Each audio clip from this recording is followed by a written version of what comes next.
Grateful that you joined us for this breakout session.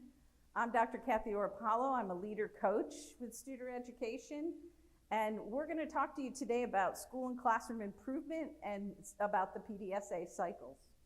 My name is Sue Lee. I just recently joined Student Education formally on July 1st, so I haven't even finished a month, and look, they put you on a stage right away. But I did have so I just retired from the school district of Menominee Falls. You've heard that name a couple of times. I was there for 35 years. In the last 12 years, yep, woo, that was it. They give you a bell. Anyways, the last 12 years were probably the most exciting of my career. That's when I had the opportunity to start with Pat Greco, learn about improvement, and coach people on that. So I was able to coach leaders, teachers, and students in improvement processes. I also had the opportunity in the last year to work with T area in Estacada, Jen Lowry, who's next door presenting, and Dr. Ryan Carpenter in Estacada, and become part of their journey. So we're excited to be here with you today. You know, as you think about these outcomes today, if you look at number five is a really powerful priority for us today, and that is learning is the outcome of improvement. So oftentimes when we talk about improvement in relation to accountability, we're looking at improving an outcome or a number. Part of this process is about learning, and if you ask Estacada, or you ask T District, or you ask Jefferson County the work that they're doing, Menominee Falls, they will tell you that learning is a powerful part of this process. So today, as you look at, these are our 9 principles framework, and they're really important leadership principles. You're going to see that, the first level of the work when we're talking about classroom improvement is committing to excellence, just making that commitment just to get started, right? There's also some things like measuring the important things. We measure a whole lot of things in education, but we're really talking about measuring the important things. And the other thing is, how does engaging in continuous improvement in the PDSA work, how does that help us align our goals? So think about that today and listen for those things as we continue to present. And as we go on, I want you to remember that this is about what's happening in the classroom. So these are for leaders, and yet every student is a leader, and every teacher is a leader. So how do teachers commit to excellence in their classroom and measure the important things? How do students commit to excellence in the classroom and measure their important things? And how do we align all of those behaviors and goals and values in the classroom with students? So one of the first things you want to think about is, how are we defining improvement? So we use 3 simple items to define improvement. The first one is removing roadblocks or hassles. Sometimes we're looking at removing a hassle that's occurring. Oftentimes a process we might have in place, something gets in the way of that.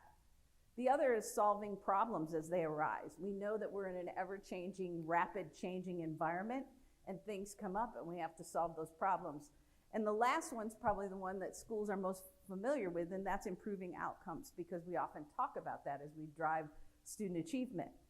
So today, when you think about that, it really all comes down to, it begins with a problem. And one of the things that we want to talk to you about today that I think is really important is, how are we defining a problem? How well do we know a problem? So we're going to ask you to think about a problem, but we want to give you a couple examples first. So this is an example from Menominee Falls. It looks at a problem that they're working on. But I think what's really powerful, if you look at the 2 bullets, it's about, what do we know about that problem? So that we know students were not moving to proficient and were falling in need of support.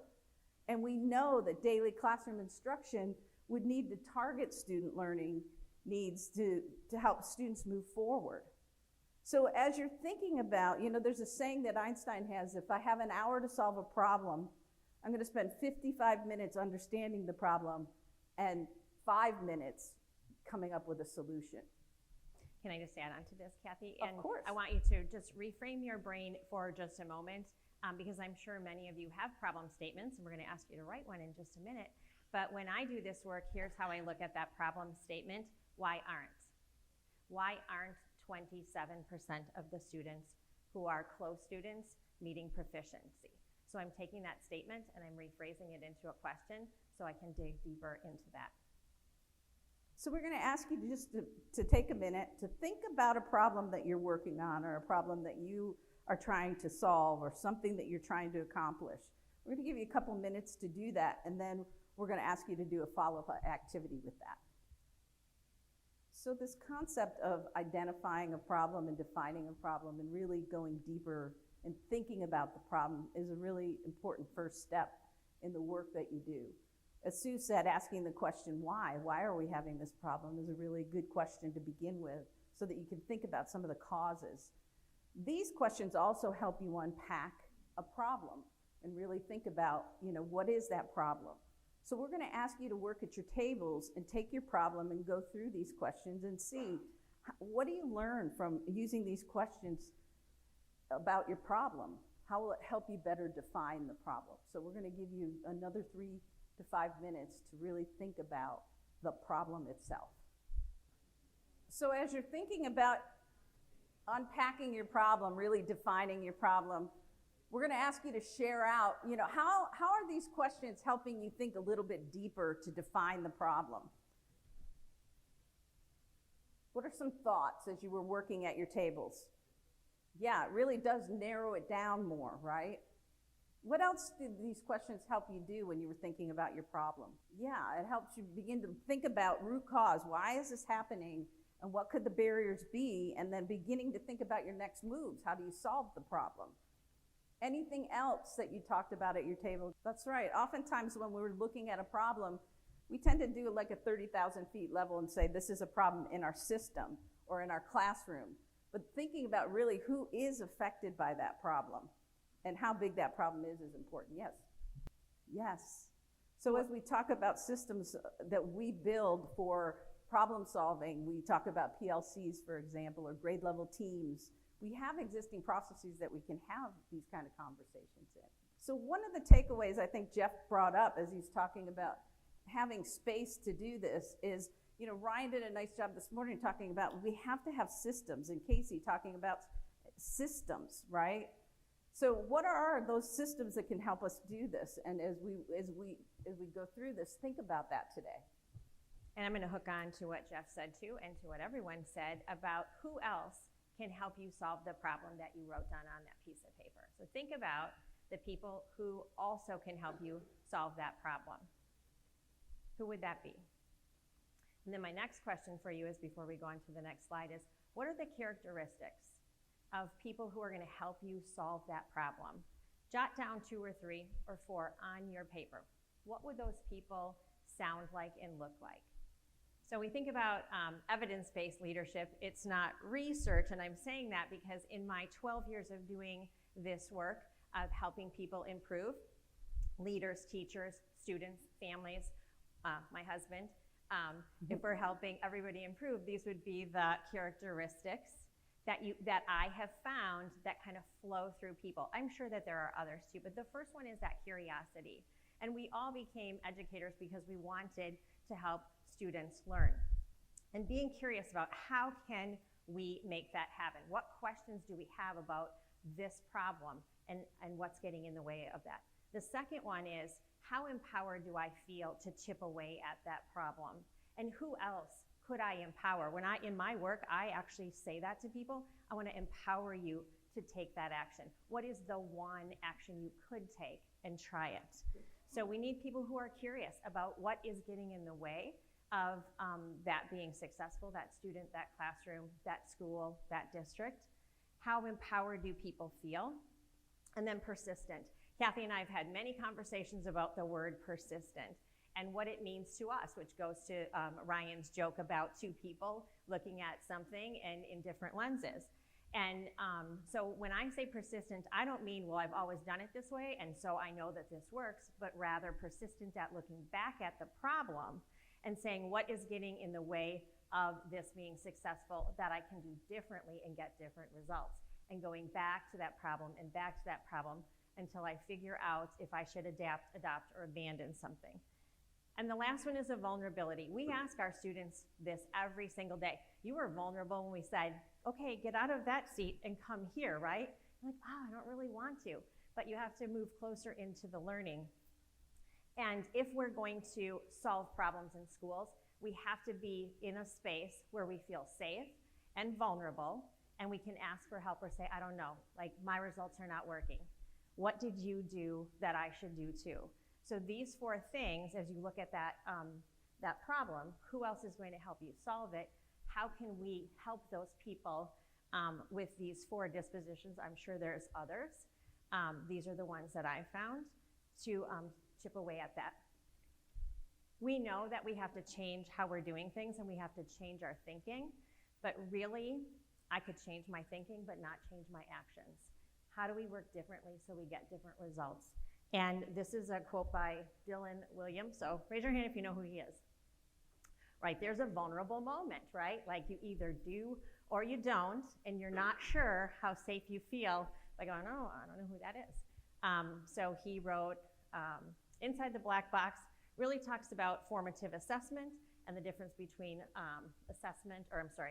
between feedback and grades. Really great stuff.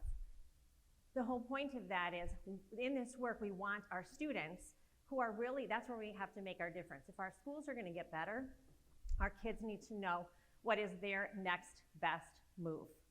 If I do this, and here's another thing, if you go back to your school districts, if you go, you are going back to your school districts, if you go back, when you go back, what's my next best move? And here's a difference maker. If I make that move, what do I predict will happen?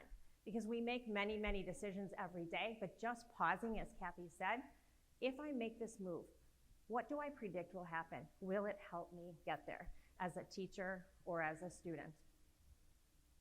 Oh yeah, this is me. We know that there are many things out there that are already proven to have results, right? So whether, even if you're not a teacher, if you're one of the support people that we have, we know that that there are things that are already proven that work. John Hattie and his team did the meta-analysis. What works and really what doesn't work too, because we have to get rid of the stuff that we already know doesn't work. The work of continuous improvement really is founded in some of the best practices. What we need to know is which ones work for who, under what conditions. Are we doing it that way or should we do it differently? And down on the bottom, collective teacher efficacy. I believe in you. Do you believe in you? Do we believe together that we can make this happen?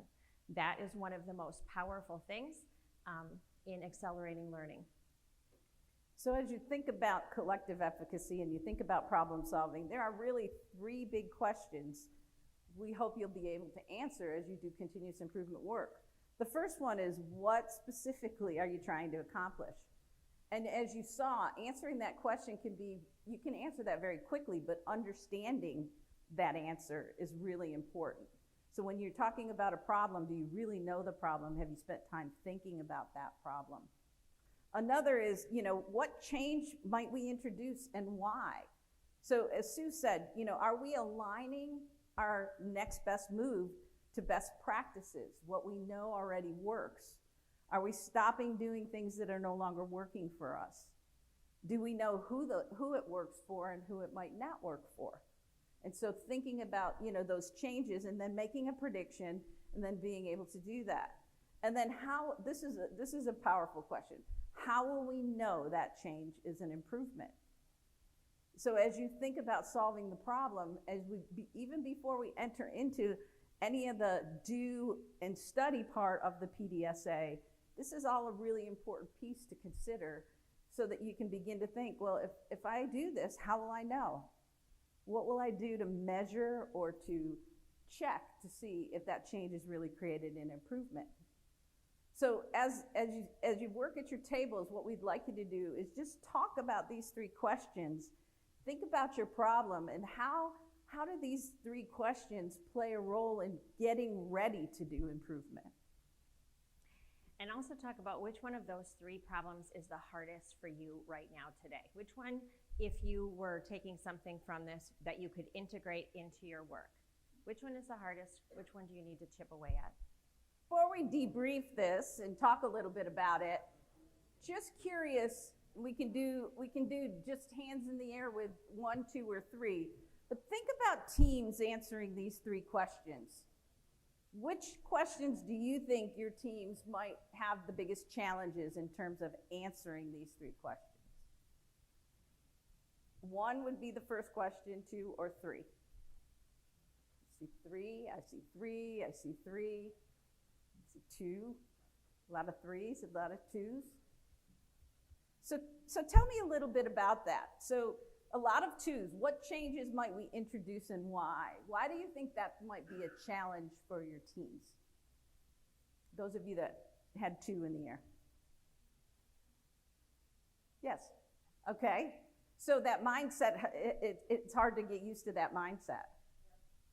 So where do you think they learn the most about what to do for their next best move? Where do you think the conversation is to help them think about those things?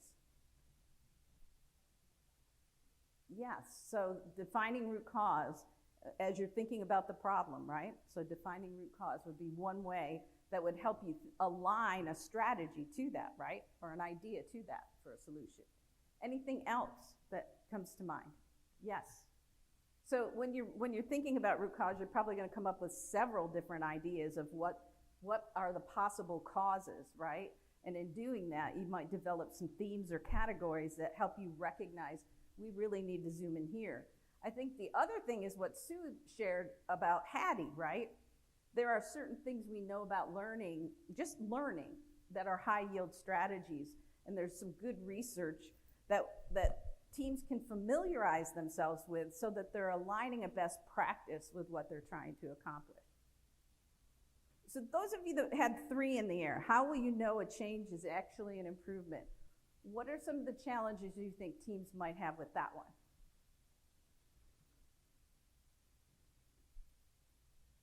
Yes. Absolutely. Mm-hmm. So aligning, so when you're thinking about what you're trying, what the solution is, how do you align the right data sources with that? So that you have evidence. That's part of that evidence-based process, right? What else is things that you might encounter? Yes. That's right. When you have access to multiple data that you can begin to look at and triangulate a little bit, sometimes you also begin to recognize who did it work for and who didn't it work for, and what can we do about that. I'll just close this with you. One of the other things that occurs, I think, early, just developmentally in the improvement process, is around, I think we're making an improvement. I feel like we're making an improvement, right? So what's missing in that conversation when people come to you and say, well, I think we're doing pretty good, or I feel like we're doing pretty good? Evidence and results. So I think that's what's so important about these 3 questions. Yes? Absolutely, and I think that's a really important point. The data that you want to collect are the smaller wins that help lead to those bigger outcomes along the way. So thinking about what are we going to look at in smaller increments so that we can count small wins and look at progress towards that larger outcome. And that'll also help with that piece. So you're right, multiple evidence, sources of evidence, multiple data sources. So your dashboard, if you have one, might have 2 or 3 things on it. Or you might be just collecting things in the classroom. So you want to speak to that? Because in the classroom. Yeah, and I was waiting. So really, where I've seen people struggle in the improvement process in the classroom is not taking enough time on these 3 questions. And different people struggle with question 1, question 2, question 3. But how do we set up a system that we're using, that we're integrating them regularly so that this can happen? I heard great answers. What are we specifically trying to accomplish? How do we narrow down that problem so I know what I'm trying to do instead of saying, all of my kids aren't doing this? What changes might be introduced and why? People don't know where to start, and sometimes they're looking at solving for symptoms as opposed to solving for causes. How do we do that? And finally, how do we know that a change is an improvement? Teachers need something quick and frequent in the classroom that's easy. It may or may not be completely aligned. We might not know for a while, but if we believe that measure is going to help us, then that's one that we want to integrate in. Because the outcome is learning. The outcome is learning. So as you enter into a plan, do, study, act cycle, Couple things to think about. That planning stage is really intentional, and we really want to spend some time there.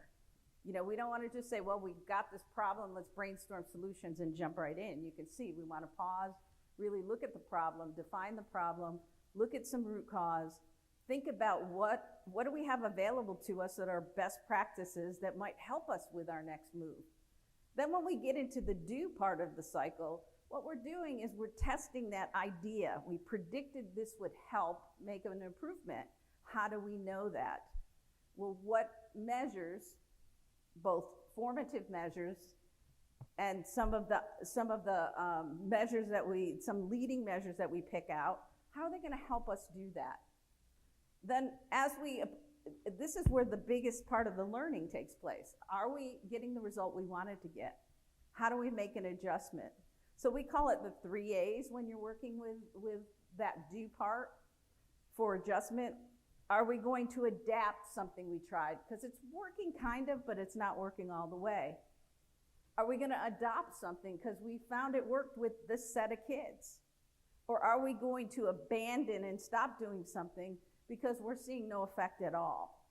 So applying those 3 A's and really taking time to study whether or not that we created an improvement. Generally, in the classroom, we spend about 2 weeks, a 2-week cycle, looking at a goal and then working through it and then circling back. Because remember, this is a cycle, it's a recurring cycle. And then acting on what we've learned from the process. That's the act. When you see PDSAs in action, they don't look like teachers going lockstep through these pieces. They look like really great conversations about learning and about best practices, and it's more of a conversation that follows these things, but it's not where everybody's going lockstep through the process. Yeah, and I want to hook on an example. I know it wasn't in the classroom, but that Ryan gave this morning with his huddles, because each huddle is a PDSA cycle. Every single one of those, and they should be quick and fast so that you're staying on track as much as possible. So we say in a classroom, when you're working with students, you should never go more than 2 weeks without checking. How are they doing? Because when you get to that end of that unit, if they have failed, we didn't check enough, and we didn't get ourselves back on the right track. But you should talk to Ryan about those huddles, because I'm like, ooh, that's what we need our grade level teams to be doing, is to have those huddles. PLC is not a time, it's how you work together. Sorry, that's my soapbox right there. So everyone helps improvement happen because we need support across the system. And so for us to create space to do this work, we need support from the district. We need building support. We need our support staff and people closest to the problem, helping us understand that problem deeper and better. So keep in mind as you do this, think about who is it that is closest to the problem that you listed on that piece of paper, and how do you engage their voice in helping define what that problem really is. So these are the big ideas of PLCs. And one of the things we know about really good PLC work is its continuous improvement cycle. And if you look at the beginning and you think back to our 9 principles, the first principle of our 9 principles is to commit, right? And so you have to make a commitment to this work, because it is something that is really important, but it takes time. We have to give people an opportunity to practice and learn it. And it's a part of a collaborative culture. So we have to grow all of those things. But you have so many existing processes in place that this will help you optimize it. It's about action and being intentional and learning by doing. And it's about, results and ultimately achieving those outcomes and capturing those small wins. Yep, if you think about the 9 principles of organizational excellence, they're all found within here, and we're trying to drive this into the classroom because we know that these, when they touch the lives of students, is where the magic is going to happen. So when you look at a system, this is an example of a system, you want to align the work that you're doing at the school and classroom level with that higher level aim that the district is doing, those goals that they have. And so we want to make sure that things line up as we're doing the work.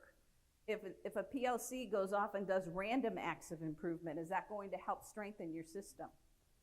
So we need that knowledge of how do we communicate across the system what those goals are, what the data is showing, where the problems might exist, and then how do we roll that back up to the district so that they can strengthen their system as part of the work that we're doing.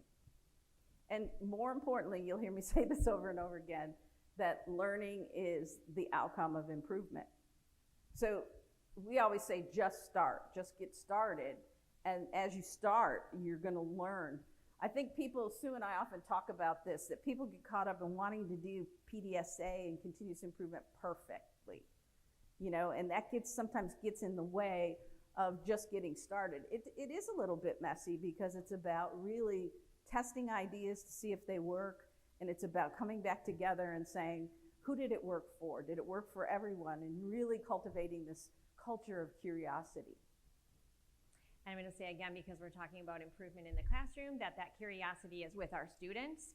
What's getting in the way of my learning with the teacher, what's getting in the way of your learning, and what's getting in the way of our learning so we can achieve at those high levels. The thing that people ask often is, what does this look like? Well, let me finish this slide, but what does this look like in the classroom? We're going to show you a quick example of that. So what is PDSA? It's found in almost everything you do, with the exception, so you already are thinking this way most often in your life. So yay to you for that. But PDSA to us is intentional, the intentional and structured problem-solving method that we want everyone within our system to use. We're pausing and asking those three questions. What is it that I'm trying to solve? Based on what I know about that, what's my next best move? And before I make that move, if I make it, what do I predict will happen? How will I measure my success before I start? You might not pick the right measure, just so you know, heads up, that finding that right measure is kind of tricky. You probably already know that. But we're intentional about doing that before. So PDSA is a way to think, do, learn, process, repeat, learn some more. And we want to be able to tell the story of what worked and what didn't. In a nutshell, how can we work differently to get different results? Looking at that statement that you put on your paper, one thing you can do is flip it into a question. What's getting in the way of? Why isn't this happening? And you're regularly going back with that persistence. You're curious, you're feeling empowered. You're persistent at solving that problem, not at doing that thing, but solving that problem. And what's working? What are you learning? So here's a real example, and I couldn't give you the whole example. I had to kind of cut some of it out. And the part that I cut out was like how we documented. And we had big conversations about, should we put the documented way in? And it was determined we didn't want, there's no one right way to document. So I can share that with you if you want. But that was one of the pieces that we decided, we didn't want people to think this was the one right way. We also didn't want everybody to get too focused on capturing it perfectly. That gets in the way of sometimes the process. Yep, improvement in the classroom, the messier it is, the more you know that it's happening. So here's a real example. What is the problem we're trying to solve? In one of the schools that I worked in, at one of the grade levels, they noticed that they had a problem with students not being successful with two-step story problems. So that was the problem that they were trying to solve in that grade level. And there were 5 different teachers, so they all kind of did the same thing, but they also did it differently so that they could do that, they could have that learning quickly, right? One of the 5 was more likely going to find something that worked, and they were looking at best practices too. So how did they know that was a problem? Well, the first piece was that they looked at the Wisconsin Forward exam. If you're not from Wisconsin, that's our state exam. And they looked at that longitudinally. And what they noticed was that one of the standards, and I forgot the standard name, so I think it was number in operations 4.2.B, something like that. That their students, year after year, so 3rd grade, 4th grade, 5th grade, in that school, they were not doing well. I should know, in my story, I should know the exact percentage, right? I did at one time. But they weren't doing well, and in 3rd grade, 4th grade, 5th grade, not only were they not doing well, they were doing worse over time.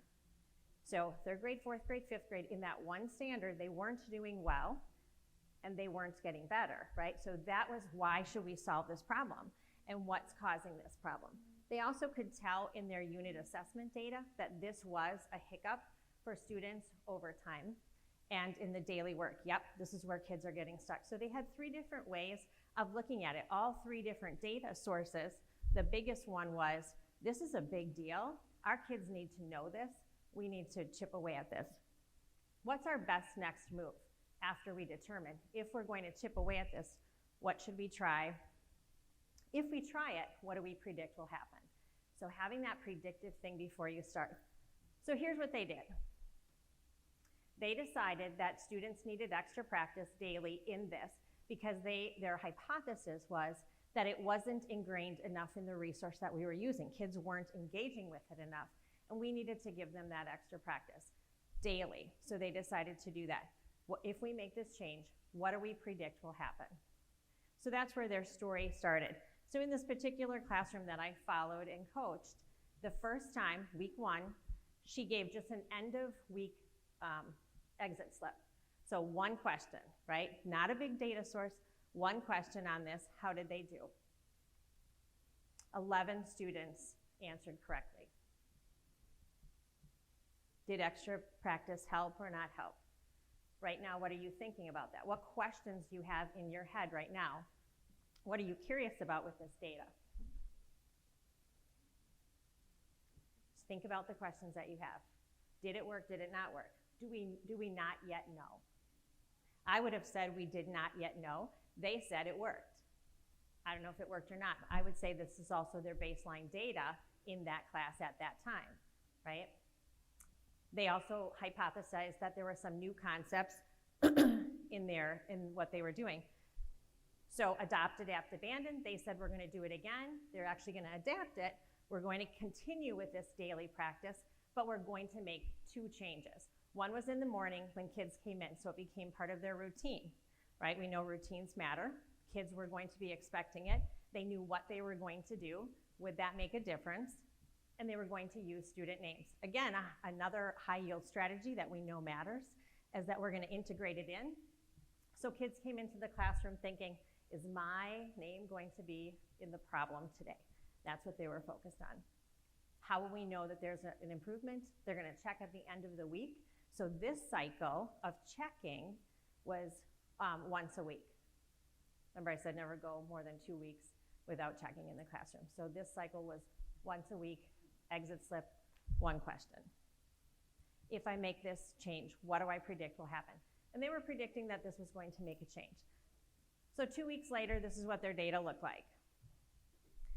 Week 2, it went down. Week 3, it went up. So just talk about that data at your table. Tell me what questions you have about that data. Talk about it at your table. What do you think happened? Did it work? Did it not work? Give you 1 minute. All right, let's come together as a group. Tell me, anyone want to share one of the questions, or tell me if you think this worked or didn't work? Right, so was it the multi-step? Could they solve one part of the 2-step, or where did they get stuck? So based on that, looking at all of the students who got stuck, where did they get stuck? Good. What else? What other questions does this make you think of? You want to see what happens next, because we added 2, so what he's saying is we added 2 variables using the names. Was that impactful, or having it in the morning, was that impactful? By the way, remember I asked you the question, who else could help you solve your problem? Who knows the answer to that question? The kids. And when we think about improvement, we have to go to the kids often. What is getting in the way? What's working and what's not working? It's one of our best moves. We ask kids all the time. I ask everyone, what's working, what's not working? And we have to use what they tell us and make a change. If we listen to what they tell us, they say this is not working, or they say, actually what the kids said was, we like you using our names, do that more. So we did, right? But we had to go to the students and ask them that question. So I love that. We could have then had 2 variables and figured out if one worked more or one did not. So here's what happened next. They said, we think it's working. It dipped down. Their hypothesis was that it dipped down because it was a new concept. They were going into fractions, Okay, that picture I put on there, that was just a picture that I had of one of the days. But their hypothesis in that week was that it was a new concept, and that might have been what went further down. So here's the next change. They said, we're going to continue to do this daily. Our kids are not where we need them to be. We're going to have it as part of our morning routine. And I do think that they actually integrated that process, but some of the days they added in some different types of problems. But kids knew they were entering the classroom, and this was going to be their first work of their routine. They're going to continue to use the student names. And then they said, we need to develop those questions in our classrooms based on what my students struggled on this day. So if it's today is Thursday, I'm looking at what's going on, where were they stuck, I need to give them some review, and I'm going to do that tomorrow. That's exactly what we want to have happen. What's going on in my classroom, because what's going on in Kathy's classroom, even though we're in the same unit, her students might be stuck in a different spot. So this was now a daily think and do. Everybody wasn't having the same problem. They were having a problem that mattered to the students in their classroom. Here's what happened next. This is a couple weeks later. Is this making a difference? Is this an improvement? When I started this work, I thought that the question was, did you meet your goal of 100% of kids getting there? And by the way, I'm committed to 100% of kids, but I thought that was the only way I could always check the box. The real question is, did you make an improvement? Are you better today than you were yesterday? And the answer was yes. There's 3 students who are not. So talk at your table for 1 minute. What questions would you ask as that teacher about those 3 students? What questions do you have about that right now? 1 minute. Okay, let's come together as a group, and I'm looking for 3 questions. 3 people, tell me a question that you have about that gap between where we are and where we want to be. Who's got a question? Yes. I would have asked the same question. Are these always the same 3 students? That's one question. What else do we have? Can they do the core skills outside of that 2-step? So is it the 2-step or is it one of the core skills? Awesome. What else? Okay, do we know anything else about the students who are not getting this? Like, it could be someone who is regularly late because, you know, their parents don't bring them on time. Is that part of it, right? Right. We totally have to celebrate. This is a huge improvement from where we went. And remember, we started with a big problem. This problem persists in this school at grades 3, 4, 5, and we were not making progress. So we needed to do something about that. And by the way, the 3rd grade team and the 5th grade team were also working on this problem, but we all needed to be hands on deck. I don't know how this ends. It wasn't from Scott's school, because I did work in his district, wasn't from his school, but gosh, I want to know if we made a difference. Really great questions that you have there. So what we're going to ask you to do is think about this from where we started and the conversation we're having. So first of all, think about why was it important to define the problem and state the problem, and then how does solving the problem eliminate a roadblock or improve an outcome? So think about that at your groups. You know, what were the steps that we went through that helped us get to some type of improvement based on starting with just knowing that problem really well? Okay. So just 1 minute. So let me take 2 from the group, just some shout outs about what you talked about. Who has something to share based on those 2 questions? Yes. Yeah, absolutely. The power of the collaboration of coming together and problem solving together when you may have come at it from different directions is a really powerful part of the conversation. One more. Yeah, there's a great image that goes along with that. Just imagine people just shooting arrows at a target hoping it'll hit the center, right? But when you know what the problem is and you're aligning some of the solutions to the problem, it helps you really aim for the right things and understand what you're trying to solve for.